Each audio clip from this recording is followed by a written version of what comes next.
Ibu dan bapa rahimakumullah, kita lanjutkan kajian kita seputar keutamaan zakat dan sedekah. Dalam sebuah hadis yang diriwayatkan oleh Imam Bukhari, Nabi sallallahu alaihi wasallam bersabda, Bismillahirrahmanirrahim, As-sa'i 'alal armalati wal miskin. Siapa, kata Nabi sallallahu alaihi wasallam, yang mencarikan jalan, yang mengusahakan pertolongan, 'alal armalati wal miskin, untuk menolong kehidupan para janda dan orang-orang miskin. Dia tak mampu membiayai sendiri, dia tak mampu menolong dengan kemampuan uangnya sendiri, tapi dia punya koneksi, dia punya teman, dia punya sahabat, dia punya orang-orang yang mampu di sekitar dia, yang mampu menolong 'alal armalati wal miskin, orang-orang janda dan orang-orang miskin, kata Nabi sallallahu alaihi wasallam. Maka Nabi menyebut nilai pahalanya, ibu dan bapa rahimakumullah, kal mujahidi fi sabilillah. Nilai pahalanya bagaikan orang yang sedang berjihad fi sabilillah, orang yang berjihad di jalan Allah Subhanahu wa taala. Wa kal qaim, dan bagaikan orang yang bangun di tengah malam, qiyamul lail, salat sunat tahajud, la yaftar, dan dia tidak merasakan lelah sama sekali, dia tidak merasakan tertidur sama sekali. Wa kas-saimi, dan bagaikan orang yang berpuasa, la yuftir, dan dia tidak berbuka sama sekali. Inilah dahsyatnya ibu dan bapa rahimakumullah menolong orang. Jadi ibu dan bapa tidak mampu dengan uang pribadi, maka fasilitasilah bantuan untuk orang lain. Teleponlah sahabat dekat, teleponlah orang-orang kaya, ketuk hati mereka, tunjukkan bagaimana kondisi orang yang akan ditolong. Rupanya ibu dan bapa rahimakumullah mencarikan jalan pun untuk menolong para janda dan orang miskin itu, kata Nabi, disebutkan pahalanya seperti tiga itu ibu dan bapa. Seperti jihad fisabilillah, bagaikan qiyamul lail tanpa lelah, dan yang ketiga orang yang berpuasa tanpa berbuka. Dalam hadis yang lain ibu dan bapa rahimakumullah, apa kata Nabi sallallahu alaihi wasallam? Man arada an tustajaba da'watuhu. Siapa, kata Nabi sallallahu alaihi wasallam, yang ingin segala doanya menjadi mustajab, segala keinginannya sampai, segala hajatnya terkabul, wa an tukshafa kurbatuhu. Siapa, kata Nabi sallallahu alaihi wasallam, yang ingin segala kesulitan hidupnya diangkatkan, segala persoalan kesulitannya diringankan dan dimudahkan. Apa solusinya ibu dan bapak yang berbahagia? Kata Nabi sallallahu alaihi wasallam dalam hadis riwayat Imam Ahmad, falyufarrij an mu'sirin, maka hendaklah kalian memudahkan kesulitan orang lain.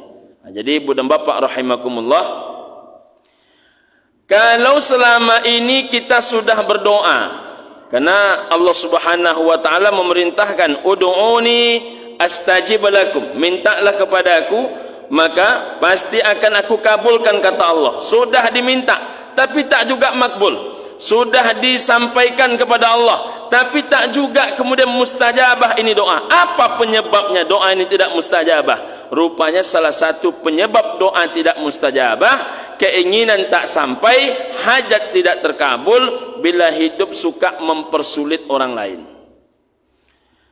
Sudah berangkat pagi pulang malam, mestinya ibu dan bapak yang berbahagia, kalau kita mencari nafkah, jangankan manusia, burung saja, kata Nabi. Tengok burung, kata Nabi, burung lepas dari sangkarnya dalam keadaan lapar di pagi hari, kalau dia kembali ke sangkarnya di sore hari sudah dalam keadaan kenyang.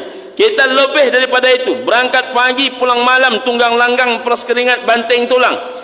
Istilahnya kepala menjadi kaki, kaki menjadi kepala, tunggang langgang mencari segala keinginan, tapi tak nampak uang terkumpul. Kemana dia? Dapat cukup, dapat sedikit tak cukup, dapat banyak tak berlebih. Di mana masalahnya ibu dan bapak rahimakumullah? kalaulah sudah diusahakan tak nampak hasilnya, kalau sudah nampak hasilnya tak nampak hikmah dan buah apatah lagi berkahnya, salah satu penyebabnya ibu dan bapa apabila hidup suka mempersulit orang lain. Maka dua perkara ini oleh Nabi SAW obatnya hanya satu.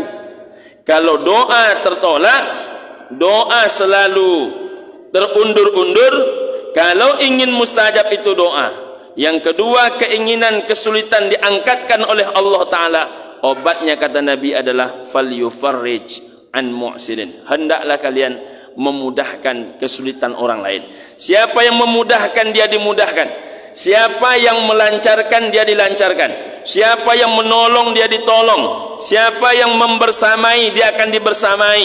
Siapa yang mengangkat masalah orang, masalah dirinya akan diangkat oleh Allah Subhanahu wa taala. Jadi ibu dan bapak rahimakumullah, jangan pernah berfikir menyulitkan orang lain.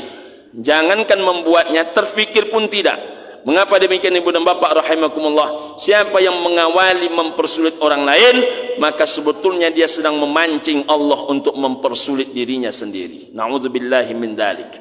Terakhir ibu dan bapak rahimakumullah, dalam sebuah hadis, ittaqun nar, kata Nabi, jauhilah olehmu api neraka. Bagaimana cara menjauhi api neraka yang paling efektif ibu dan bapak rahimakumullah? Walau bisyikki tamratin, walaupun hanya dengan memberi sebiji kurma. Jadi kalau memberi sebiji kurma bisa menghindarkan manusia dari api neraka, apatah lagi sekilo kurma, apatah lagi sekotak kurma, apatah lagi 1 hektar lahan kurma. Ibu dan bapak rahimakumullah, kita masih ingat diriwayatkan ibu dan bapak rahimakumullah, ada seorang perempuan, mohon maaf, pekerjaannya hanyalah menjual diri. Kemudian dia menengok ada seekor anjing dalam keadaan kehausan. Apa yang terjadi? Dia tanggalkan sepatunya, lalu diciduknya air, dan air yang diciduk tadi dia berikan kepada seekor anjing. Yang memberikan air hanyalah seorang wanita tunasusila, yang diberikan hanyalah seekor anjing. Yang dikasih pun hanyalah air, tempatnya pun hanya sepatu saja. Tapi rupanya ketika seorang hamba Allah menolong seorang hamba Allah ataupun makhluk Allah yang lain dengan penuh kasih sayang, penuh ketulusan, penuh keikhlasan, maka saat itulah menjadi asbab hadirnya rahmat Allah. Terhindar dirinya dari api neraka, insyaallah ditempatkan dirinya ke dalam syurga. Maka mari kita ni menolong orang lain, menolong. Ingat, manusia terbaik khairun nas anfa'uhum linnas. Sebaik-baik manusia adalah manusia yang paling besar manfaatnya buat kepentingan orang lain.